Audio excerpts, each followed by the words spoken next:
Hello, everybody. I don't know. Look at Matt's messing up everything for me. He's looking like he's about to go. I'm looking like I'm about to go. We're staring at each other real weirdly. I don't know what's happening. You rolled up on the mic. I was ready to go, and you went, huh? Oh, goodness. Third Shift presents The Imposter's Guide to Gaming, your quick fix for gaming news. Now, here are your hosts, Eric and Matt. Hello, everybody. Welcome to episode 55 of IG2G. I am one of your hosts, the glorious Mr. Eric, and with me, as always, is that chuckle face, Mr. Matt over there. Today, I'm indeed a chuckle face. We've got all sorts of wonderful games for you to check out, maybe buy, maybe not, but either way, you're going to learn a little bit about them. And then we've got a topic that's just this choicey little subject today. It's been on the Twitters, it's been warring, raging. The developers and the journalists are all talking and going, hey, or leak's cool, or this is that, blah, blah, blah. You want to know more? You need to stay tuned because we're going to be talking about it.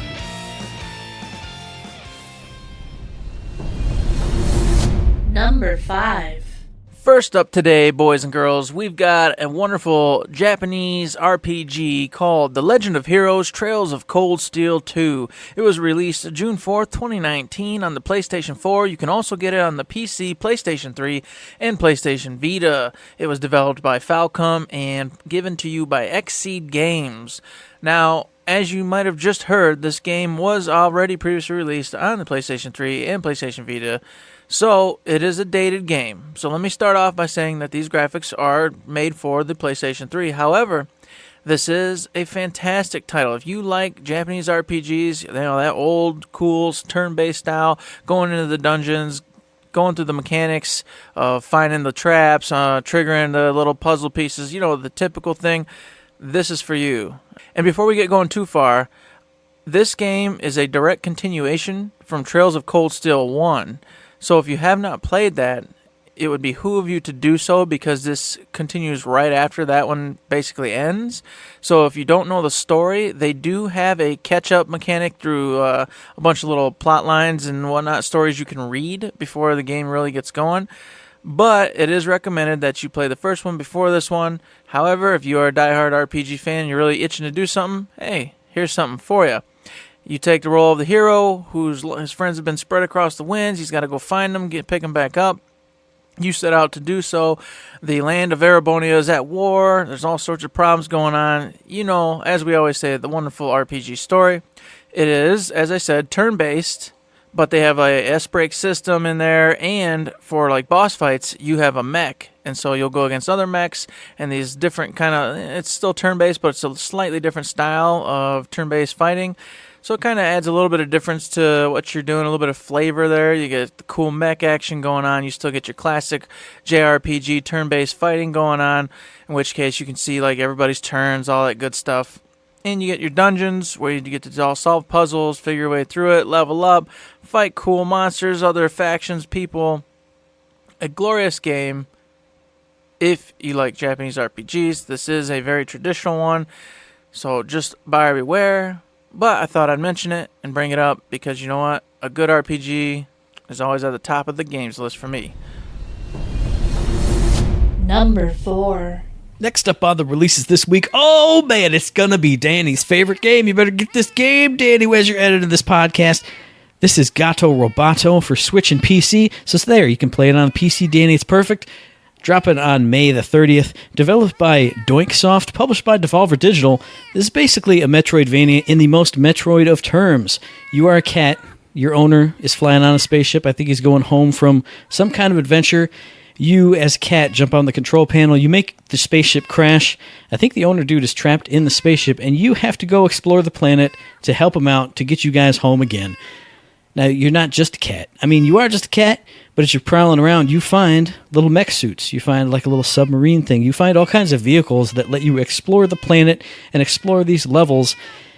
And what's also cool is, since you are a cat, you can hop out of that mech suit and then you can like climb up walls and shimmy through little areas and do all kinds of exploring to find health upgrades, missile upgrades. If you watch somebody play this game, you're going to be thinking of Metroid 2 Return of Samus on the Game Boy. It's got total black and white visuals. It's got a lot of those Metroid touches, like the the little blocks that you use to make up the environment with the little bubbles. You know what I'm talking about if you play Metroid. It's got those. It's got the bubble doors that you can only open by shooting. It's got those. So if you're the cat, you can't open it. Find a mech suit, get in a mech suit. Now you can open that door, and now you can go through that door.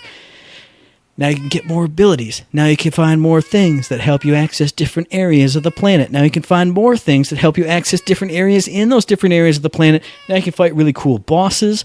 You can use the combination of your mech suit and your cat abilities to fight these bosses. I hear that's where the difficulty really...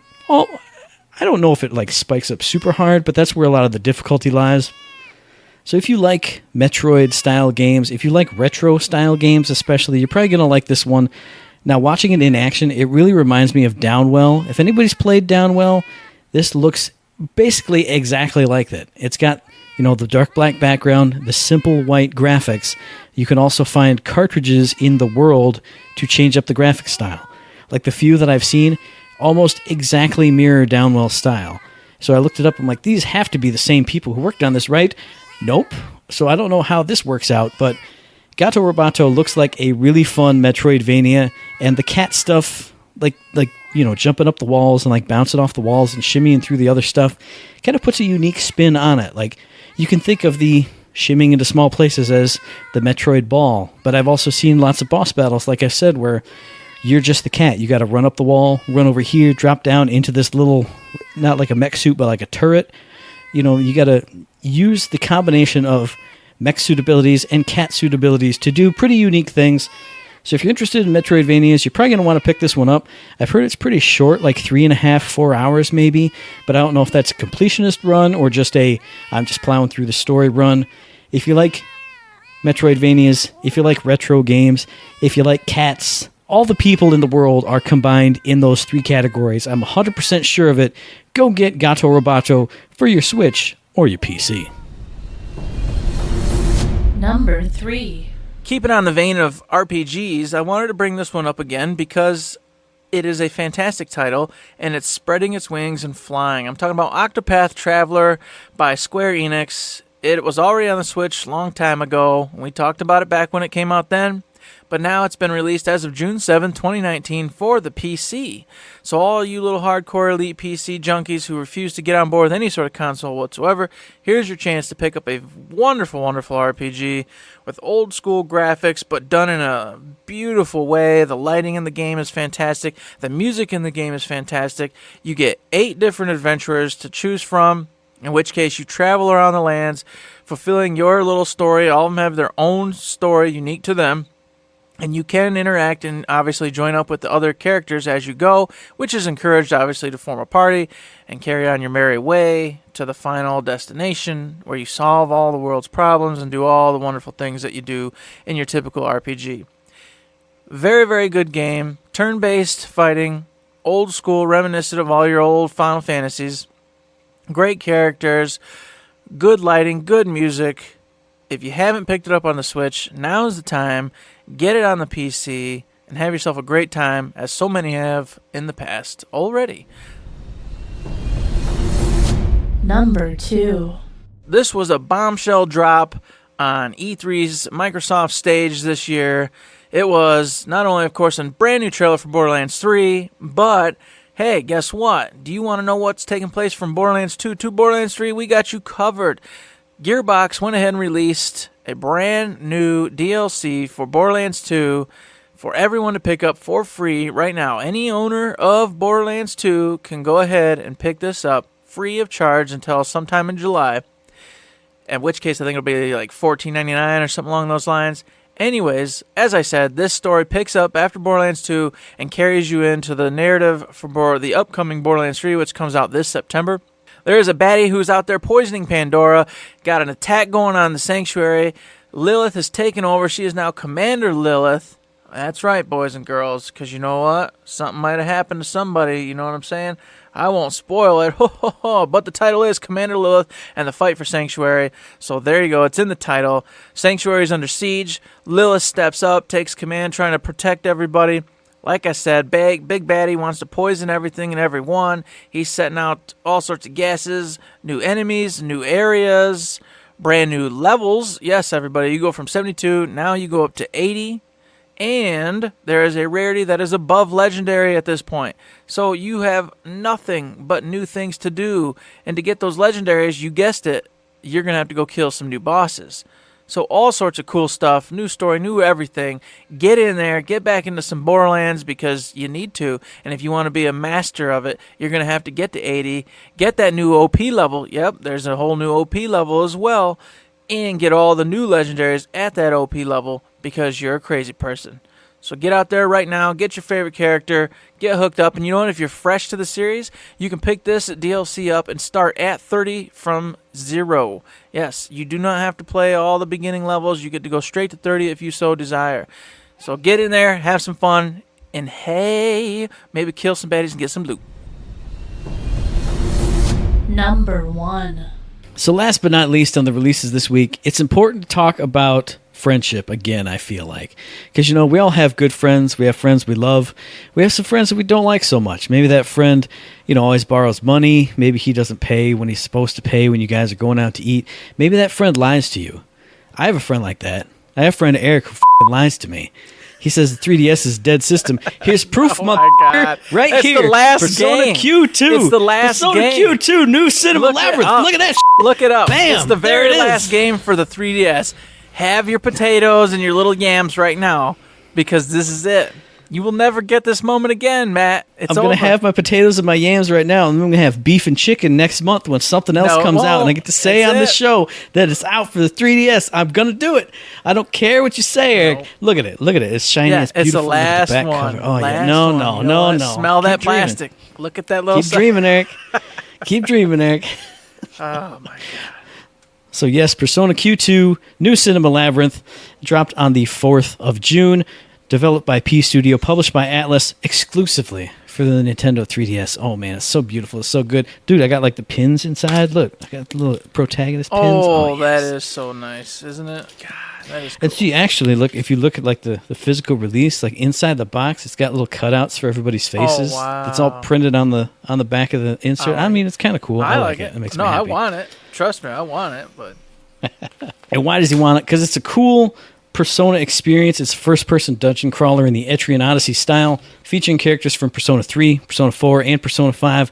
They'll get sucked into this movie-themed dungeon world where each dungeon area, each level, if you want to think of it that way, is based around a certain genre of movie, and you're doing that first-person dungeon crawl thing. You're drawing your map on the bottom screen. You're putting an icon here, treasure chest, locked door, portal, up, down, left, right, all kinds of good stuff. I love this kind of stuff. When I first got a demo of one of the Etrian Odysseys on 3DS, it was always something I heard about, and I was like, this isn't for me.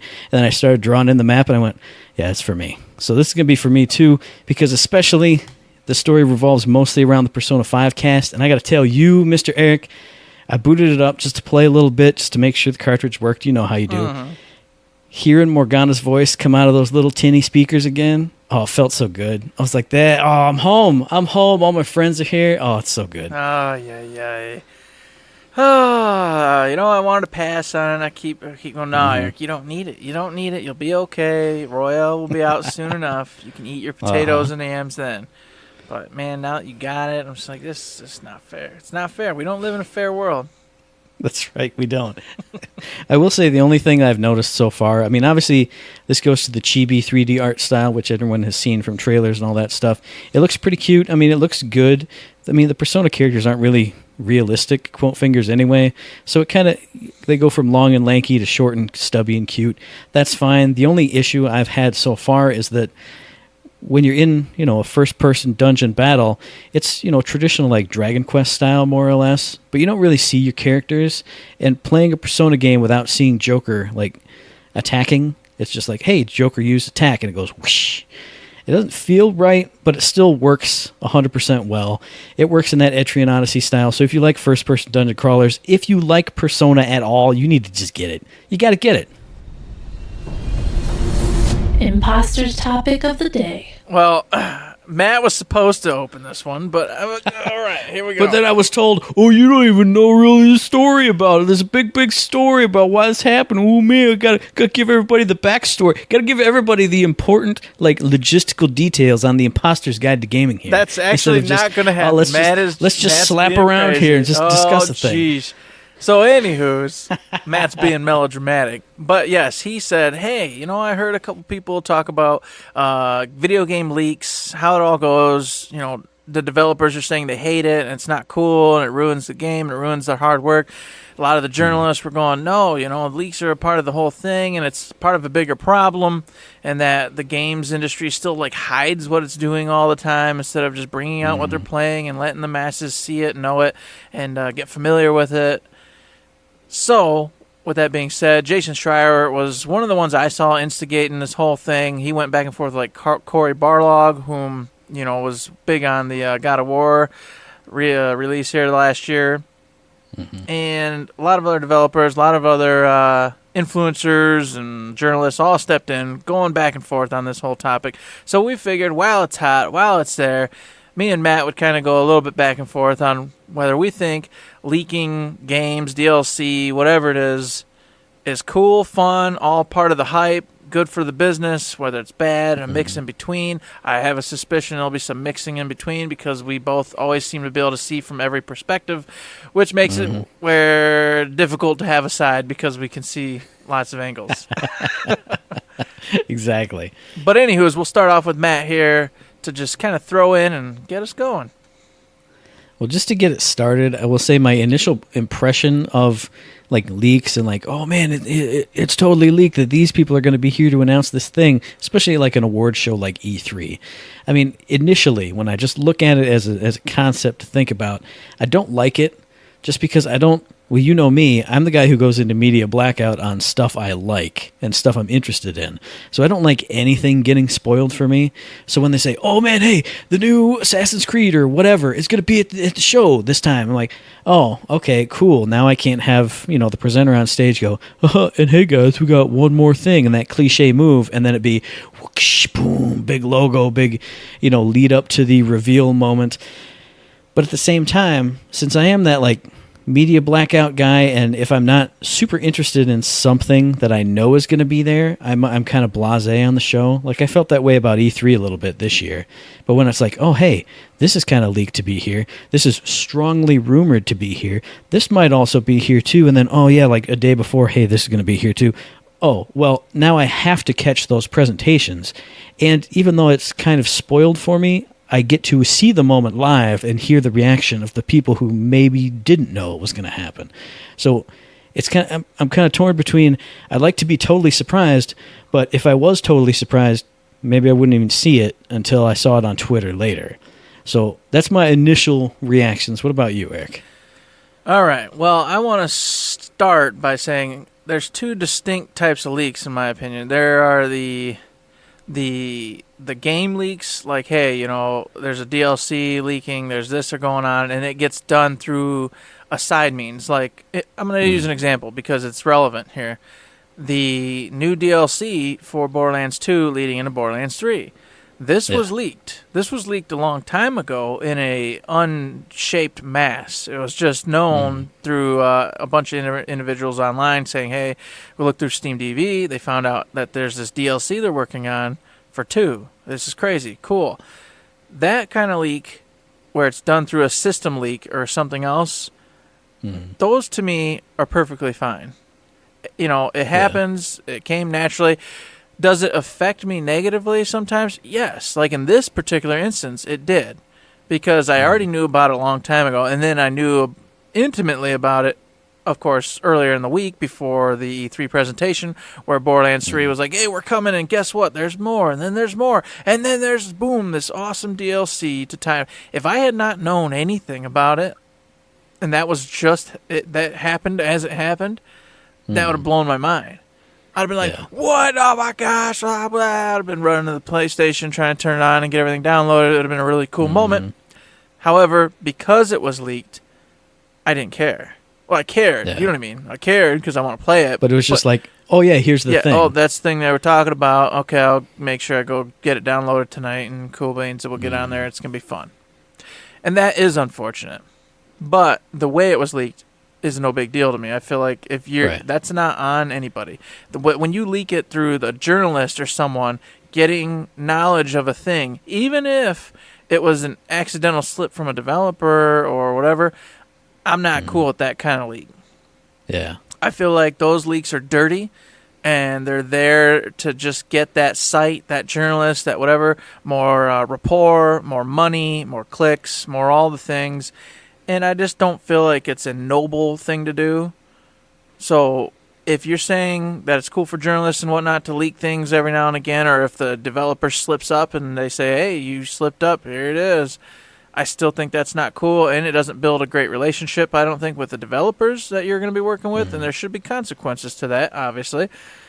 But if it leaks because of the developers putting on, like, SteamDB and just things are happening, well, you know what? Sometimes they still suck, but I don't think anybody should be mad or upset about that. That's on nobody but the individuals making the game and messing around with it, so... Yeah, I definitely agree with that. Like you said, when it's something data mined, like, hey, we noticed a little patch that nobody announced anything through.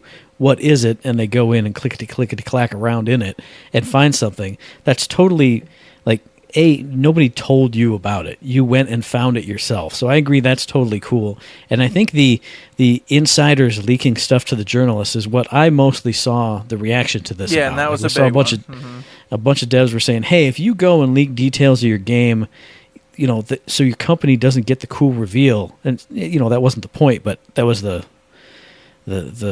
reaction to it. Is because you did this, that happened, then you're just a scumbag. And I mostly agree with that, because if you went out and were like, hey, dude, hey, just don't use my name, but blah, blah, blah, blah, blah, blah. You saw the facial expression I had to make. Like, I had to, like, sink down and, like, be shady. Yeah. You're doing something shady. You're doing something cunning. Because you're not allowed to talk about it, so you went and did it anyway. You're a douchebag. Well, then, you know, if you're an insider doing that, you're probably getting some kind of kickback, too. I mean, nobody in their right mind, unless you've disgruntled or whatever, is just going to go, hey, my whole team and I have been working so incredibly hard on this and can't wait for the great reveal. And then just for no reason whatsoever, go leak it and then have it all blown up and then ruin the entire moment.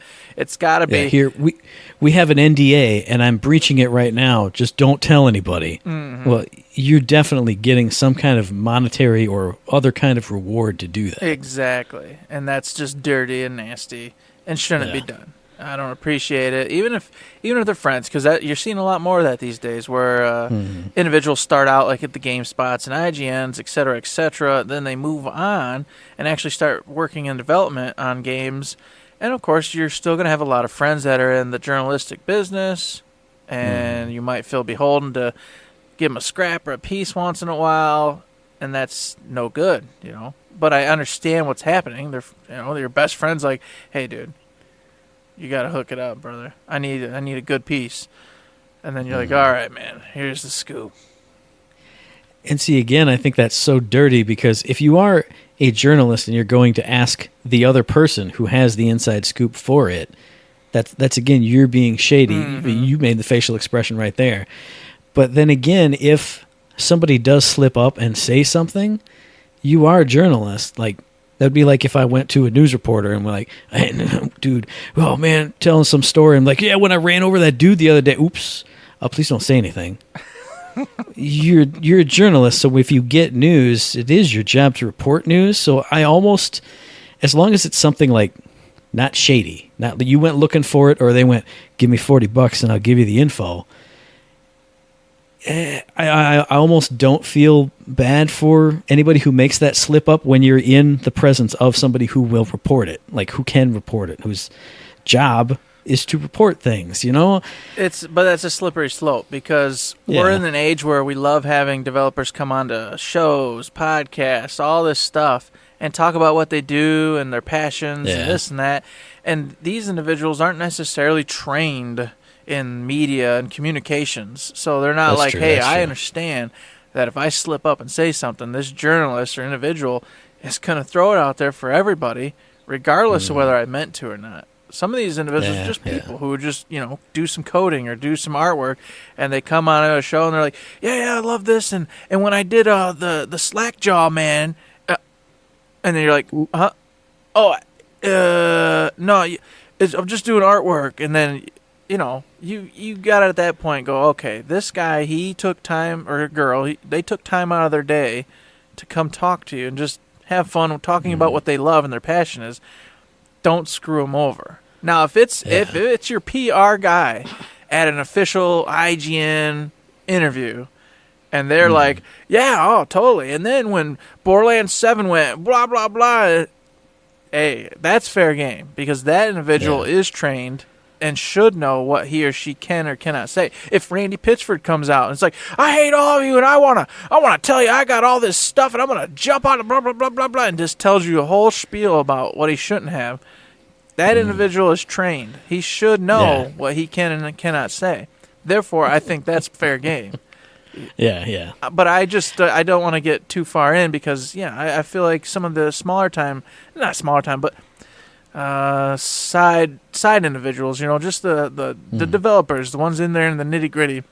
I don't think they should be beholden to the same exact rules and laws, because then you're going to start getting to the point where they're not going to do anything. They're going to say, nah, I'm good. I'm just going to do my job and go home. I'm not coming on your podcast. I'm not coming on your talk show or whatever. No. Yeah. Now that you've said that, I definitely agree, because I don't want it to get to be the point of, hey, whoever from Gearbox want to be on our show? Nope. I can't, because if I say something, you might let it slip, even though we've never done that, and we never would do it. But you never know in this day and age. So, yeah, you make a fair point on that one. But I definitely do agree that if it's the higher up person, like, I feel like it a lot of times is that makes mistakes like that, then it is on you. You are the professional head of the company, or the PR person, or the face of the company in some form or fashion. It's your job to keep that professional armor up in all interactions with any kind of press or public or anything. Yeah, and they usually have PR reps standing by off screen, waiting for them to even remotely start slipping or doing anything, and then they nix everything right in the bud right there. So that's not really the issue. I think, like you said, more of the issue was that these insiders, these hidden developers who are actually working in secret with their best friends, or just for money or whatever it is, leaking stuff out. And that's, I think, what the gist of the argument was, when the developers were like, it's bogus, it's disgusting. We're angry at the individuals who do that. We're angry at the journalists who take that and then run with it and ruin our moments, ruin the things that we've worked literally 5-7 years on. And I get the frustration there. But then, of course, as I said, Jason came back and he was like, this is all just part of a bigger problem, in that the gaming community is one of the, few places where it's still hush hush, everything's hidden, everything's secret. We don't tell anybody what we're doing until the big moment. And he would like change. He would like it to where, games and developers talk about what they're doing and announce it early on, and give you the blogs, give you the things, give you the interviews, give you the tidbits, and then it can be like a controlled feed of what's happening, and those insiders wouldn't even really be an issue, because you are controlling your message the whole way through, instead of trying to hold out for this big explosive moment, instead of just giving a lot of fun drip feed moments all along the way and having a great time with it. And that's something we've talked about forever on Third Shift proper, when we don't have any news to report, and it's like, well, I'd at least like to see some concept art or something to know something about what's going to come down the pipeline. I definitely do agree with that, because I mean, look at like the film industry. Sure, movies are shipped with false labels, so people don't know what's in, on the reels, as it used to be, to just pop it open and bootleg it everywhere. But if you look it up, this movie started filming over there, and the rumored cast members are all these people. Here's the people in charge. Here's the people working on it. Here's the production company, blah, blah, blah, blah, blah. You just have to go find it. I'm sure they do have reporters and outlets that do feed people that kind of stuff, but it's not like big news.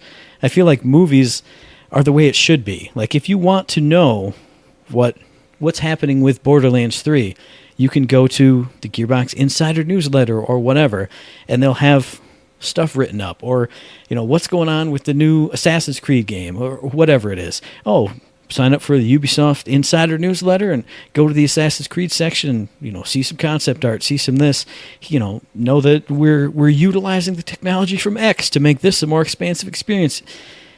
I just feel like we've talked about the whole gaming industry secrecy before, and I think that still is just a huge problem. Even just aside from this, it does give you those big moments, but if you can have fans follow the development of their favorite game from the beginning to the end, they'll be more invested in picking up that product at the end, I think. Mm-hmm. And I agree with that. Here's the thing is, I already knew, of course, this DLC coming out for the Borderlands thing. I already knew that they were going to be showing Moz, gameplay, etc., and the new world, all that.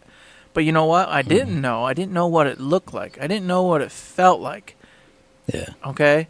So when they showed that gameplay and I got to watch it in action and her jump into her mech and go to town with the freaking tracking rockets and the minigun on the right, grenade launcher, I was in awe.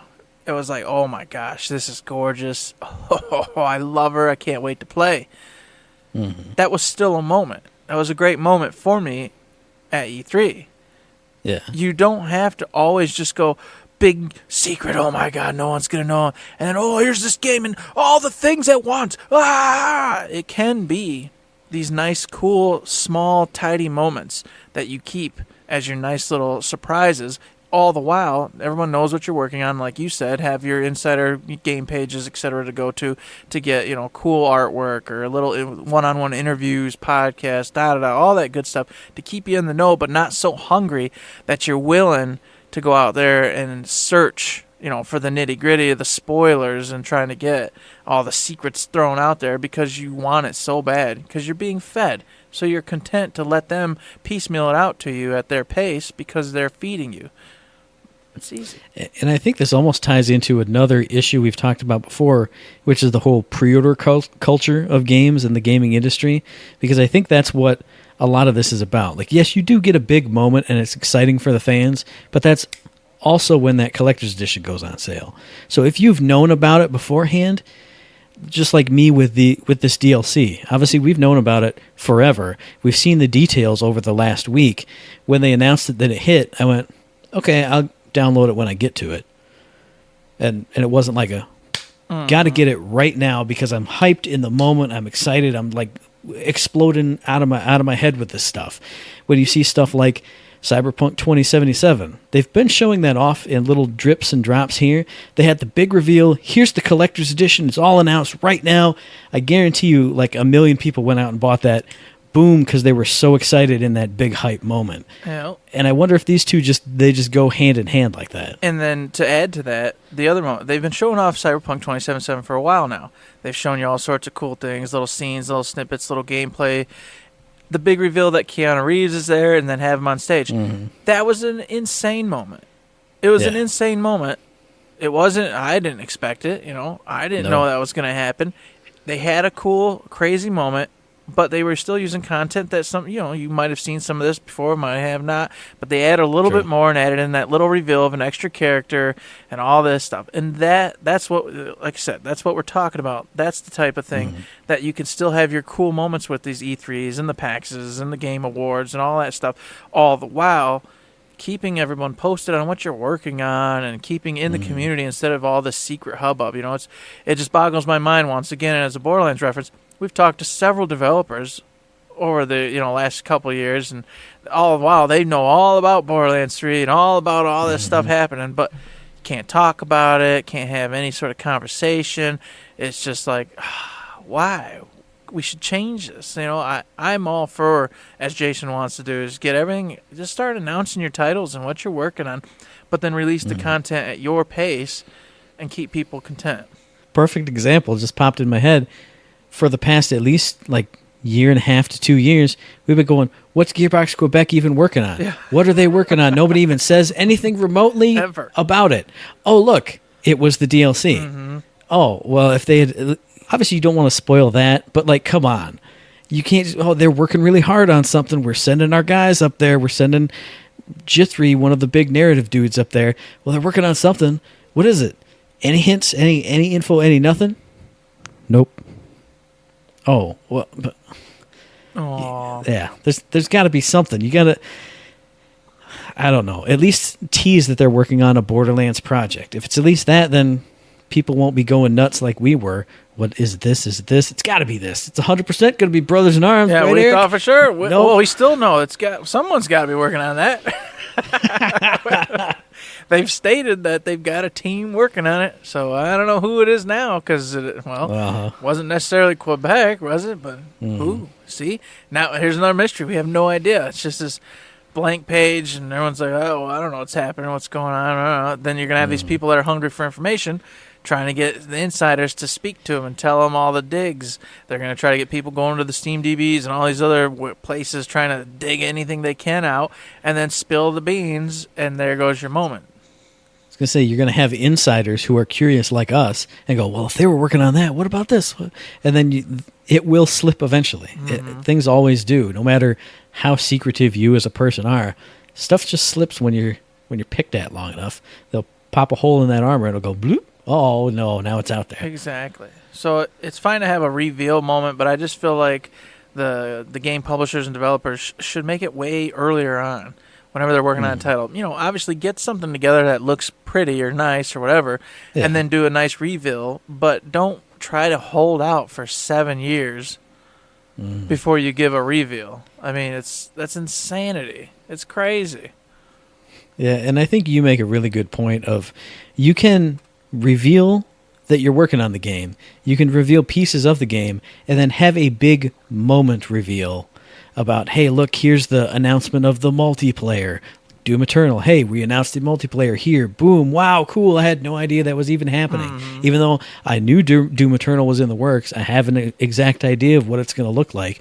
Or like we said with Cyberpunk, here's what the game is, here's what it's going to look like. We've had many, many trailers, but boom, Keanu Reeves, big moment, cool extra special thing that we hid. This is the one thing we hid from you guys. And here it is. Now we can have a cool moment, even though you've been all along that road with us. Exactly. I think that freaking nails it, sums it up, Matt. I think we did it. That's it. That's our views. We solved it again. We solved it again. The world's problems, that's what we do every single time we get on this show. Developers, publishers, control, as I love to say, control the narrative. Instead of let these insiders and leakers and all these little nasty little monsters reveal all this stuff prematurely and ruin your moment. You take the moment, get it in hand, but do it earlier in a controlled fashion. And, of course, for the journalists and such out there, they can then get the cool scoops and interviews, and you can work hand in hand with each other to get the news out to the masses. Both of you getting the clicks and the views and the eyes on you that you want. And everyone can live symbiotically, happily ever after. That's exactly it. You can be symbiotes instead of adversaries. That, oh, man, they're just trying to dig and get the info. Well, no, it's we came together and we shook hands and went, hey, let's do a cool story about this. Here's what we can show you. And they'll go, oh, cool, here's the article we can write. Hooray, we're all happy. Like the Game Informer firsts, Those are really fun. They get together, exactly. They give the big scoop and roll out what we're doing, how we're doing it. Here's a couple pictures, pages, da-da-da-da-da, gameplay, art, and then away you go. They just got a whole bunch of cells on their publication. You just got a bunch of clicks on your websites and pre-orders and such. Wow, what a wonderful relationship.